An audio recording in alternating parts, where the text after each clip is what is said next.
Another thing that's really important for you to think about as a coach is teaching kids the importance of resiliency. I like to talk about athletes developing a bounce back technique or a bounce back strategy. A bounce back is something unique to each athlete that allows the athlete to get their thinking back where it needs to be, get back into that positive place.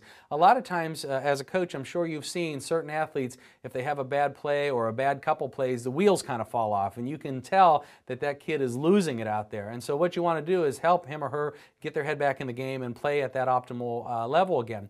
A bounce back technique is really simple. It's just pairing something physical that they do with a thought in their mind, and it allows them to quickly change the momentum. Even if they've had a bad quarter or a bad half, or they're having a bad game, a bounce back allows them to stop all that and get back in the game. Now, depending on the sport that you coach, if you are coaching an outdoor sport, one simple idea is to teach the kids something that they can do, as an example, maybe just pinching grass. Pinching grass, throwing it in the wind, letting that be symbolic for letting that bad play go. That's a real simple idea of a bounce back technique. But there are other things that you can do. If you are in an indoor sport, it might be during a timeout. You have the athletes just quickly untie and tie their shoe again, and use that as symbolism for, letting these bad plays earlier in the game go. Really, the idea or the technique can be as individual as each athlete.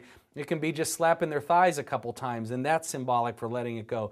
But the idea behind a bounce back is that you physically do something to kind of change the momentum, but you also have that paired or conditioned with get my head back in the game. And so it's very important, again, that you normalize this and teach kids that, hey, there are going to be times out there where it's just not your day. You're not playing very well. You're making mistakes you wouldn't normally make. Instead of continuing to let the wheels fall off and go down that bad road, how do you stop it right in the moment and do something that's symbolic to you that allows you to stop that momentum and turn it back in a positive direction?